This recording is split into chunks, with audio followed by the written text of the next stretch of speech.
In the mid-90s, major music label BMG decided they'd try their hand at the video game market. They opened an interactive division in their London offices where two young employees, Sam and Dan Hauser, were looking for a creative outlet. They jumped at the chance to head the new division and quickly published a number of minor titles. But when DMA Design in Scotland approached them with a new idea, a freeform game that would allow gamers to do whatever they wanted, whenever they wanted, the Hausers knew they had a hit on their hands. Grand Theft Auto would go on to be BMG Interactive's biggest hit, but it wasn't enough to save the division. BMG spun it off to upstart publisher Take-Two Interactive in New York. The brothers and their crew moved to New York City with the task of making a brand that would be synonymous with edgy, adult, groundbreaking gaming. And so, Rockstar Games was created.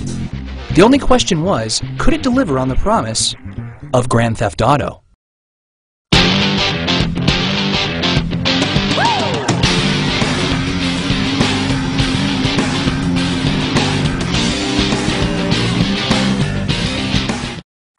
Though Rockstar was technically a different company from BMG Interactive, all the top people were the same, including the Hausers. Continuing the relationships they had formed, they reached back out to DMA Design and got to work on Grand Theft Auto 2. The brothers remained an integral creative force in the title's development, helping keep the tone of the game focused and consistent. The result released in 1999 and, like its predecessor, sold well.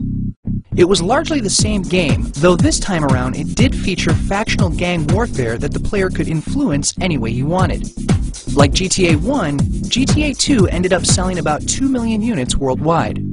Meanwhile, Rockstar reached out to other talent as well, publishing games like Midnight Club and Smuggler's Run. These too sold well. The new venture was doing alright. Nevertheless, the Rockstar crew had bigger ambitions than just doing alright. Rockstar wanted to push the boundaries of what games aspired to be, and in doing so, attract audiences who normally didn't play video games. They wanted to break away from the stigma that only nerds played games. They wanted their products to be as cool as hip-hop. To do that, they'd have to break away from the science fiction and fantasy trappings of most games and produce something that was both realistic and escapist at the same time. Of all the companies they worked with, they knew that DMA had hit closest to this mark with their Grand Theft Auto series. So, to make the next GTA game bigger, better, and grander than the earlier titles, the Hausers decided to dive headfirst into it. This time, they would not be making the same game with updated graphics. They'd be crafting their magnum opus. Sam became the director and producer of the new game, while Dan became the head writer. Where previous Grand Theft Autos had been barely narrative 2D drivers, this next game would be a character-driven, darkly comic saga of mobsters and mafiosos in 3 dimensions. This would make for a much more expensive game than others in the series, but Rockstars aren't made by playing it safe. Following on from its predecessors, the game would have a free-form style in an open, realistic city.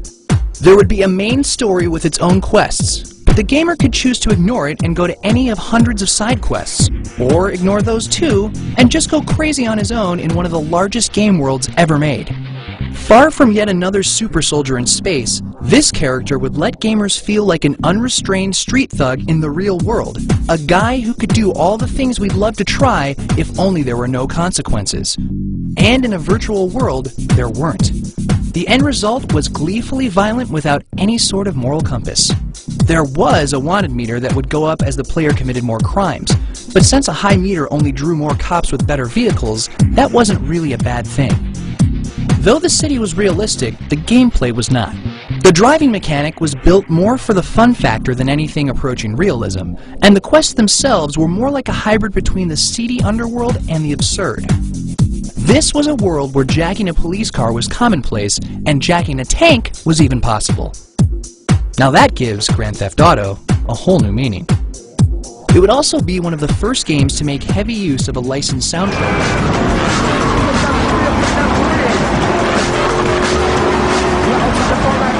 The title featured several fake radio stations that played real-world songs, lending the game a further air of authenticity amidst its crazy antics. The story would bring the gamer deep into the underbelly of modern society, brought to life with top-notch voice acting and believable dialogue.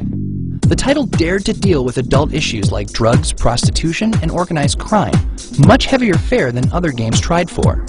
It would easily be the most adult game ever made, a twisted and sordid crime epic that enjoyed itself far too much. The combination of real-world environments and way over-the-top gameplay proved to be irresistible.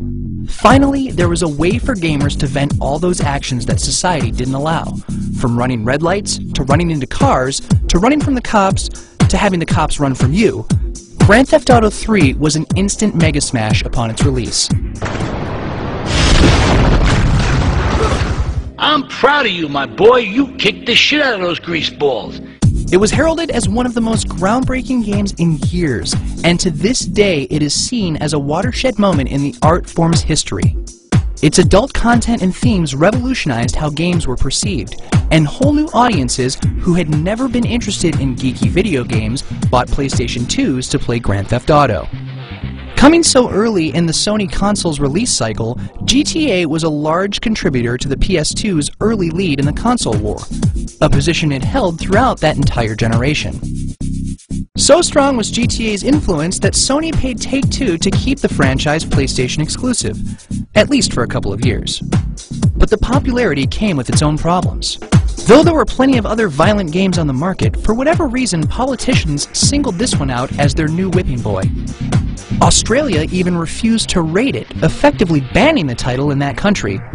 Also, a then unknown Florida lawyer and anti-gaming activist, Jack Thompson, claimed that the game was responsible for a 2003 teen murder in Ohio, kicking off a long line of Jack Thompson court battles that often involved Rockstar. But despite all their best efforts at keeping the game down, nothing drives sales like controversy. Grand Theft Auto was the new rock and roll.